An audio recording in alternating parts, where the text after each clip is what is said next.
बिस्मिल्लाहिर्रहमानिर्रहीम। अस्सलाम वालेकुम दोस्तों, कहिड़ा हाल आहिनि तव्हांजा? ख़ुशि आहियो, ख़ैरात आहे, उमेद कयां थो ख़ैर रहंदा। जीअं त दोस्तो सिंध जा ऐं मुल्क जा हालात ॾिसी करे अॼु असांजी दिलि चयो त भला हिकु मुल्की ऐं सिंध जी हालात ते हिकिड़ी वीडियो ठाहिजे। मुल्क जा हालात त हू बि तमामु ख़राबु आहिनि, पर सिंध जा जेके हालात आहिनि से ॾींहों ॾींहुं तक़रीबन बदतर थींदा पिया वञनि। छो जो ॾींहों ॾींहुं क़त्लेआम, धाड़ा, फुर, इहे वाक़िया अॼुकल्ह जेके आहिनि से तमामु आम थींदा पिया वञनि। अञा सिंध बहराम सावंत जे क़त्ल जे इशू मां ॿाहिरि निकिती ई कोन्हे त मथां सोशल ऐं समाजी वर्कर नसरुल्लाह गॾाणी जे मथां कुझु शरपसंदनि हमलो कयो। हमलो करण जो मक़सदु इहो त नसरुल्लाह गॾाणी जेको हिन सुतल क़ौम खे जगाइण जी कोशिशि पियो करे, इहा शइ उन्हनि ज़ालिमनि खे न पई वणी त अगरि क़ौम खे शऊर अची वेंदो, त पोइ असांजी ग़ुलामी केरु कंदो, असांखे साईं केरु कंदो, असांखे वॾेरो भोतार केरु सॾींदो। असुल वजह नसरुल्लाह गॾाणी ते गोलियूं हलाइण, उन ते ज़ख़्मी करण जो असुल मक़सदु इहो हो त उन्हनि जेके बेशऊर माण्हू हुआ उन्हनि में शऊर में पैदा कयो।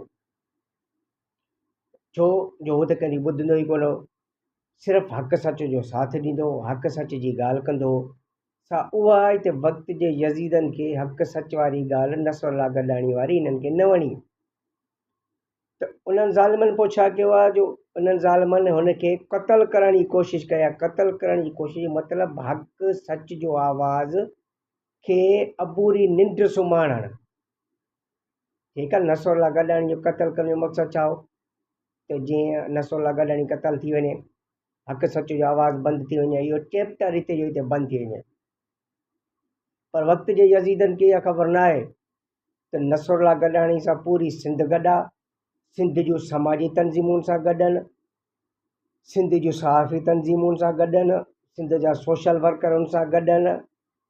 जेके सच जे साथ ॾियण वारा दोस्त आहिनि, सच जे साथ ॾियण वारा दोस्त, सच ते बीहण वारा दोस्त, उहे अॼु बि नसरुल्लाह गॾाणी सां गॾु बीठल आहिनि ऐं वक़्ती हालात खे ॾिसंदे करे आख़िर ताईं नसरुल्लाह गॾाणी सां बीठल रहंदा। इहे जिन हमलो करायो न, बुज़दिली हमलो आहे, मुड़ुसु माण्हू जो कमु न आहे। मुड़ुसु माण्हू जो कमु आहे वक़्त ऐं हालात खे मुंहुं ॾियणु, पर हिननि नसरुल्लाह गॾाणी ते हमलो करे पंहिंजी बुज़दिली जो हिकु साबित सबूत ॾिनो आहे। पर अफ़सोस सां चवणो थो पए इन में हू नाकाम विया। ऐं अॼु बि सहाफ़ी तंज़ीमनि, समाजी तंज़ीमनि, मुंहिंजे सोशल वर्कर दोस्तनि खे अपील थो कयां त मुतहिद थियो, गॾु थियो, हक़ सच जो आवाज़ बुलंद कंदड़ जेके बि दोस्त आहिनि, असांजा दोस्त सभु गॾु थियो, न तीअं हिकु हिकु थी मारिजी वेंदो, अकेला थी मारिजी वेंदो।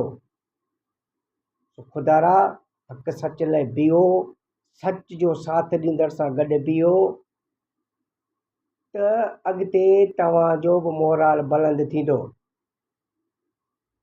बाक़ी चापूलिसी करण में या हुननि में करण में, चमचागिरी करण में कुझु कोन थींदो।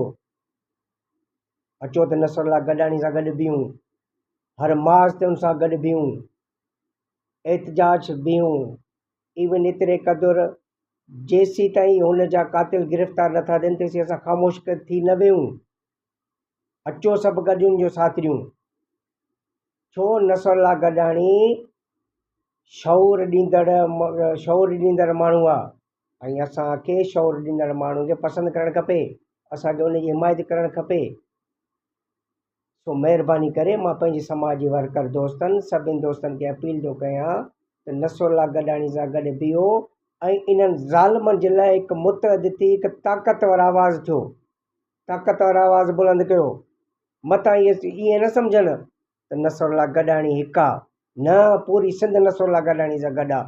सिंध जा सचा सहाफ़ी नसरुल्लाह गॾाणी सां गॾु आहिनि, सिंध जो सचो सोशल वर्कर सहाफ़ी उन सां नसरुल्लाह गॾाणी सां गॾु आहे। तो ख़ुदारा अचो नसरुल्लाह गॾाणी जो साथ ॾियूं ऐं शऊर पैदा कयूं। ख़ुदारा शऊर पंहिंजे पाण में पैदा कयो। इहे जेके सोशल वर्कर तव्हांजी मदद कनि था, मां आवाम खे बि अपील थो कयां त ख़ाली सोशल वर्कर साफ़ जो भई न आहे त सोशल वर्कर आवाज़ उतारे साफ़ ई आवाज़ उतारे असां माठ पे वेठा हुजूं। न, अवाम खे उथिणो पवंदो। कॾहिं अवाम उथंदी? छा उन्हनि जे मथां जॾहिं बिल्डोज़र हलंदा या उन्हनि जे मथां जॾहिं गोलियूं हलंदियूं या इन अवाम जे मथां जॾहिं पाण प्रेस थी वेंदा कंहिं गाॾियुनि जे हेठां, पोइ उथंदा। उथण जो टाइम त उथो, न त सभु ईअं हिकु हिकु थी मारिजी लताड़िजी वेंदो। हे जेके सिंध जा सियासी वॾेरा भोतार आहिनि न, इहे नथा चाहिनि त कंहिं में शौर पैदा थिए। शौर पैदा थींदो त हिननि जी ग़ुलामी केरु कंदो? उन्हनि जे लाइ आवाज़ु केरु बुलंद कोन कंदो? चमचागिरी केरु कोन कंदो? सो ख़ुदा पंहिंजे पाण खे शौर कयो। अवाम खे बि अपील आहे असांजी त वधि खां वधि शौर कयो। ऐं दोस्तनि खे मां हिकु दफ़ो वरी गुज़ारिश कंदो, नसरुल्लाह गॾाणी जो साथ ॾियो, अचो निकिरो, हर मास ते नसरुल्लाह गॾाणी जो आवाज़ु उथारियो। महिरबानी।